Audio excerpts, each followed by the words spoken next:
जम्मू कश्मीर में राज का दर्जा बहाल करने की बहस एक बार फिर गर्म हो गई है। अगस्त 2025 का संसद का मॉनसून सत्र, जहां विपक्षी दलों को इस मसले पर बड़ी उम्मीदें थी, वहीं उसके खत्म होने के बाद अब हालात निराशा भरे रहे हैं। नेशनल कॉन्फ्रेंस और अन्य दलों को उम्मीद थी कि इस सत्र में केंद्र सरकार राज का दर्जा बहाल करने की दिशा में कोई बड़ा ठोस कदम उठाएगी, लेकिन ऐसा नहीं हुआ। इसके बाद मुख्यमंत्री उमर अब्दुल्ला ने साफ कर दिया कि उनकी सरकार और पार्टी अब इस लड़ाई को और ज्यादा आक्रामक तरीके से आगे बढ़ाएगी। जम्मू में सैनिक स्कूल नगरोटा के 56वें स्थापना दिवस समारोह में हिस्सा लेने के बाद पत्रकारों से बातचीत करते हुए मुख्यमंत्री उमर अब्दुल्ला ने कहा कि मॉनसून सत्र से जो उम्मीदें थी वो पूरी तरह खत्म हो गई है, लेकिन इसका मतलब ये नहीं है कि हमारी लड़ाई भी खत्म हो गई है। हम इस लड़ाई को और ज्यादा ताकत देंगे और हौसले से आगे बढ़ाएंगे। हालांकि उन्होंने साफ तौर पर नहीं कहा, लेकिन उनके बयान का सीधा इशारा हाल ही में शुरू किए गए सिग्नेचर कैंपेन की ओर था। स्वतंत्रता दिवस पर उन्होंने इसकी घोषणा की थी कि जनता की आवाज को एक दस्तावेज की तरह सुप्रीम कोर्ट तक पहुंचाया जाएगा, और इस अभियान का मकसद भी यही है कि राज्य के लोग अपनी आकांक्षाओं को सीधे देश की सर्वोच्च अदालत के सामने रखे। उमर अब्दुल्ला की सरकार और उनकी पार्टी नेशनल कॉन्फ्रेंस ने अब एक और रणनीति पर काम शुरू कर दिया है। पार्टी ने औपचारिक रूप से मांग रखी है कि विधानसभा सत्र का विशेष सत्र बुलाया जाए, ताकि राज का दर्जा बहाल करने के प्रस्ताव पर चर्चा हो और एक ठोस प्रस्ताव पारित कर केंद्र सरकार तक भेजा जाए। सूत्रों के अनुसार ये सत्र सितंबर में बुलाया जा सकता है। हालांकि इसकी आधिकारिक अधिसूचना अभी जारी नहीं हुई है। एनसी का मानना है कि विधानसभा से पारित प्रस्ताव इस मांग को और ज्यादा नैतिक बल देगा। मॉनसून सत्र में एनसी को राज का दर्जा बहाल करने की उम्मीद थी, लेकिन केंद्र सरकार ने कोई ऐसा संकेत नहीं दिया। इसके उलट गृह मंत्री अमित शाह ने लोकसभा में जम्मू कश्मीर पुनर्गठन संशोधन विधेयक 2025 यानी जेएंडके रीऑर्गेनाइजेशन अमेंडमेंट बिल पेश कर दिया। इस बिल में धारा 54 संशोधन का प्रावधान है, जिसके तहत अगर मुख्यमंत्री या मंत्री या प्रधानमंत्री गंभीर आपराधिक आरोपों में जेल जाते हैं तो वो पद पर बने नहीं रह सकते। सिर्फ यही नहीं, सरकार ने 2 और विधेयक भी पेश किए, संविधान विधेयक 2025 और केंद्र शासित प्रदेश शासन विधेयक 2025।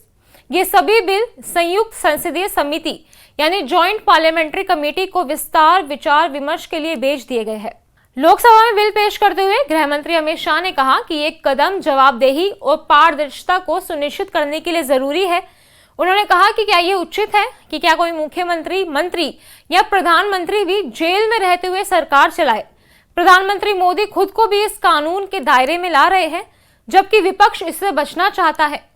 अमित शाह ने यह भी याद दिलाया कि जब वो खुद गुजरात में मंत्री रहते हुए गिरफ्तार किए गए थे तो उन्होंने तुरंत इस्तीफा दे दिया था और बरी होने के बाद ही दोबारा पद संभाला था।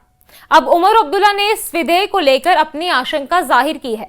उन्होंने कहा कि कानून अपने आप में बुरा नहीं होता, लेकिन जब उसका दुरुपयोग किया जाता है तभी खतरा पैदा होता है।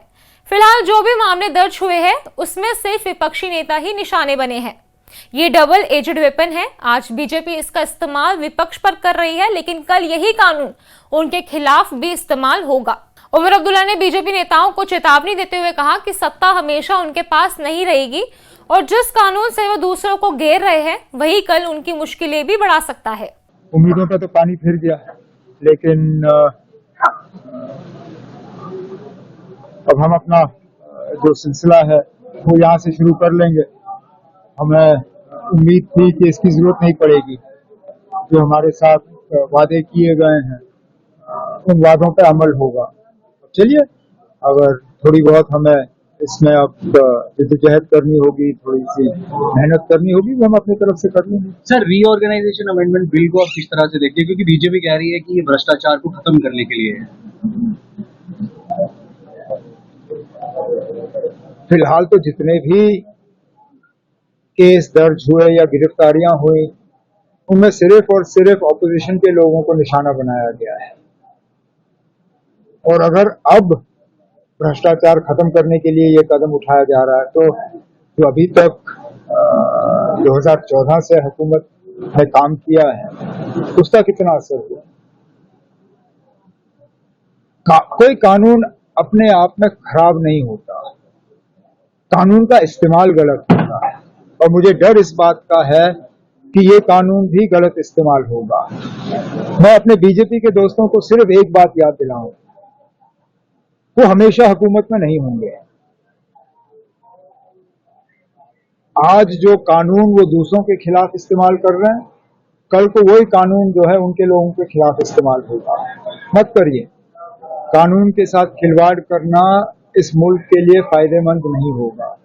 बाकी अब ये पार्लियामेंट्री स्टैंडिंग कमेटी के पास है, वो देखें क्या करें। पत्रकारों ने जब सीएम से 2 और सरकारी कर्मचारियों की बर्खास्तगी यानी आतंकी रिश्तों के आरोप में पर सवाल पूछा तो उन्होंने साफ कहा, ये पूछने के लिए आपको राजभवन जाना होगा, हमारी कोई भूमिका इसमें नहीं है।